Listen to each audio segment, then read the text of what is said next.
Hallo zusammen! Auch wenn viele Entwickler von Videospielen das wahrscheinlich aus Leidenschaft machen, geht es auch in der Videospielbranche um eins: Liebe und Feedback aus der Community. Spaß, es geht natürlich um Verkaufszahlen und, wer hätte das erwartet, Geld. Widmen wir uns in diesem Video doch mal Spielen, die es geschafft haben, die Erfolgsleiter ganz nach oben zu klettern.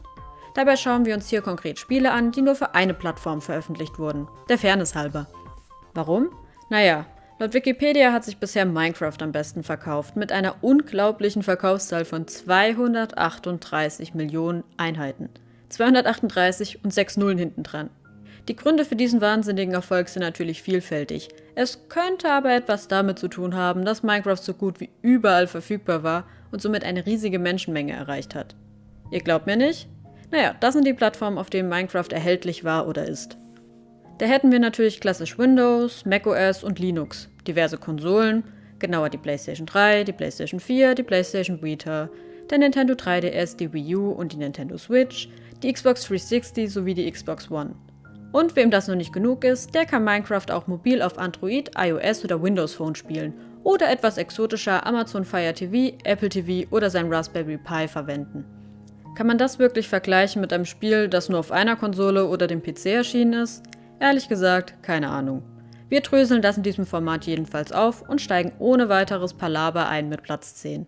Das erste Spiel dieser Liste ist WePlay mit unglaublichen 28.020.000 Einheiten. Um das mal in Relation zu bringen, das sind so viele verkaufte Spiele, dass jeder Einwohner von Baden-Württemberg, Niedersachsen, Hessen und Brandenburg eine Kopie des Spiels besitzen könnte und wir hätten die Summe trotzdem noch nicht ganz erreicht. WePlay ist aber an sich nichts Besonderes. Eine Minispielsammlung, die einem die neuartige Steuerung der Wii Remote näher bringen sollte. Warum dieses Spiel so erfolgreich war? Vermutlich lag es daran, dass es lange Zeit mit der Wii Remote verkauft wurde. Sprich, wer weitere Fernbedienung erworben hat, bekam auch das Spiel dazu. Eine schöne Idee, um auch unerfahrene Spieler an die Wii Remote zu gewöhnen, aber nichts für längeren Spielspaß. Unsere Nummer 9 dürften die meisten Kinder der 2000er und 2010er Jahre nicht kennen. Wer in den 80ern aufgewachsen ist, wird nun aber sicher ganz nostalgisch. Platz 9 belegt Duck Hunt für das Nintendo Entertainment System, kurz NES, mit 28.300.000 verkauften Kopien. Und worum geht es in dem Spiel? Ums Entenjagen eben. Das Spiel wurde vornehmlich mit dem NES Zapper, einer Lightgun, gespielt. Und das war im Prinzip auch das gesamte Spiel. Es gibt zwar verschiedene Modi, das Prinzip aber bleibt immer das gleiche. Legendär geworden ist natürlich auch der Hund, der einen auslacht, wenn man nicht getroffen hat. Und spätestens seit das Duck Hunt Duo es in Super Smash Bros. Geschafft hat, ist der Kultstatus unumstritten. Platz 8 dieses Rankings belegt New Super Mario Bros. Für die Wii mit 30.320.000 verkauften Einheiten. Muss ich zu diesem Spiel wirklich viel sagen?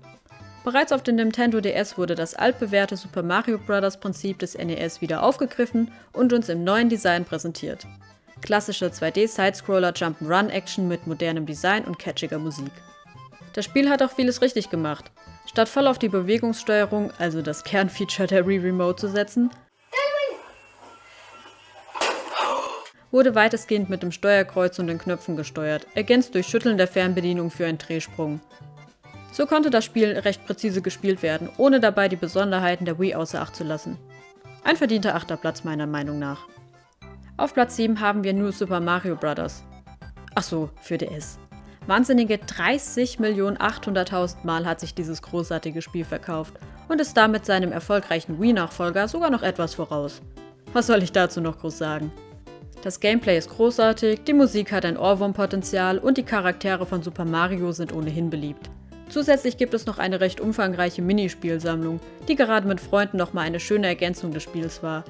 Man muss Nintendo lassen, dass sie es echt geschafft haben, ein fast schon veraltetes und in den Jahren zuvor kaum beachtetes Genre so in die moderne Gaming-Welt zu bringen, dass wir uns 2D-Sidescroller Jump'n'Runs kaum wegdenken können.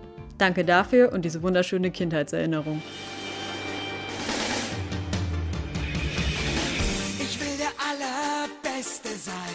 Sorry Pokémon, dafür hat's nicht ganz gereicht, wohl aber für Platz 6 in dieser Liste. Es mag den meisten fast unwirklich vorkommen, Pokémon gibt es aber bereits seit 26 Jahren. Pokémon Rot und Blaue sowie die japanische grüne Edition für den Game Boy haben sich sagenhafte 31.380.000 Mal verkauft. Warum die Spiele so ein Riesenerfolg waren, muss ich wohl kaum jemandem erklären. Pokémon fangen, tauschen und trainieren hatte eben damals schon eine riesige Faszination bei den Menschen ausgelöst. Zugegeben, die ersten Spiele hatten noch viele Bugs und Glitches. Legendär sind natürlich Missing No und der Gen 1 Miss. Aber gerade das gemeinsame Spielen sowie die diversen Schulhofmythen, etwa dass Miu unter einem Truck zu finden sei, oder Creepypasta-Geschichten über den Soundtrack von Lavandia, haben dafür gesorgt, dass diese Spiele Kultstatus erreicht haben. Keine der folgenden Editionen konnte an den Erfolg der ersten Generation rankommen, aber da es inzwischen diverse Spiele der Hauptreihe sowie unzählige Spin-offs, das Trading Card Game, ein Anime, Merch, Pokémon Center und eines der beliebtesten Mobile Games überhaupt gibt, kann man sagen, dass mit Rot, Blau und Grün ein Stein ins Rollen gebracht wurde, der zwar hin und wieder langsamer wurde, aber niemals zum Stillstand kam. Auf Platz 5 haben wir ein weiteres Game für die Wii, Wii Sports Resort. Sagenhafte 33.140.000 Kopien dieses Spiels wurden verkauft. Der Erfolg ist hier ähnlich wie bei Wii Play an den Bundle-Verkauf geknüpft. Da die Wii Remote an sich einige hardwarebedingte Probleme hatte und es oft einfach an Präzision fehlte, wurde sie um eine Hardware-Komponente mit eingebautem Gyroskop ergänzt, Wii Motion Plus. Dieses Upgrade erlaubt eine noch feinere Steuerung, was uns gerade im Wii Sports Resort vor Augen geführt wird. Es handelt sich zwar nur um eine Minispielsammlung, diese ist aber sehr umfangreich und lockt genau wie viele dieser Wii-Spiele auch Newbies vor die Konsole. Da Wii Motion Plus und Wii Sports Resort als Bundle gemeinsam verkauft wurden, haben die Verkaufszahlen hier natürlich einen großen Aufschwung bekommen. Meiner Ansicht nach ein tolles Spiel, um neue Spieler sanft an die Steuerung der Wii heranzuführen und ein verdienter Platz 5. Oh mein Gott, wenn es für mich ein Spiel gibt, das das Jahr 2020 zusammenfasst, ist es dieses: Animal Crossing New Horizons. Mit 34.850.000 verkauften Einheiten hat das Spiel das Treppchen zwar knapp verpasst, verstecken braucht es sich aber wirklich nicht. Trotz dessen, dass das Spiel einige kleinere und größere Probleme hatte, hat es auch so viel richtig gemacht. Der wahrscheinlich wichtigste Punkt ist, dass es mit dem richtigen Spielprinzip im richtigen Moment da war. Wir erinnern uns an den März 2020, wo es so ein Ding, wie hieß das noch gleich? Covid? Jedenfalls machte so ein Virus uns allen das Leben schwer und wir saßen zu Hause. Es war kalt, man wusste nicht so richtig, was abgeht, in den Nachrichten jagte eine schlechte Nachricht die andere und dann war da dieses Spiel, friedlich, mit einer riesigen Freiheit und so viel Cuteness, dass man Instant-Diabetes befürchten musste. Animal Crossing New Horizons war für viele eine willkommene Flucht auf eine schöne Insel, die man selbst gestalten konnte, raus aus dem eintönigen und deprimierenden Corona-Alltag. Dass Nintendo da ein Spiel parat hat, das nicht nur etablierte Nintendo-Fans, sondern auch Game-Neulinge begeistern konnte, haben sie schnell gemerkt und auch ein Marketing gefahren, das explizit auch Casual-Gamer und komplette Newbies angesprochen hat. Man muss ja auch sagen, dass das Leben von Animal Crossing New Horizons noch nicht vorbei ist. Es kann also gut sein, dass die Verkaufszahlen noch weiter ansteigen und es dieses wunderschöne Spiel doch noch aufs Treppchen schafft. Auf das Siegertreppchen hat es das Spiel geschafft, das wahrscheinlich ähnlich viele Freundschaften zerstört hat wie Monopoly oder Mensch ärgere dich nicht. Mario Kart für die Wii. 37.380.000 Mal hat sich das Spiel verkauft und ab 2008 war es für die nächsten Jahre von keiner Feier mehr wegzudenken. Man munkelt, dass Mario Kart für die Wii sogar heute noch gespielt wird. Der Erfolg des Spiels hängt maßgeblich mit dem Erfolg der Wii zusammen. Mario Kart war ohnehin eine etablierte Spielreihe, hat aber auf der Wii einen neuen Boom erlebt.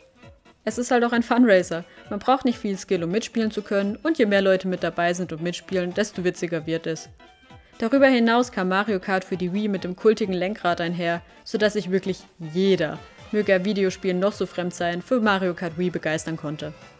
Ich habe keine Ahnung, wie viele Stunden ich in meinem Leben schon mit diesem Spiel verbracht habe. Hier aber ein verdienter Platz 3 und ein fester Platz in unserem Herzen.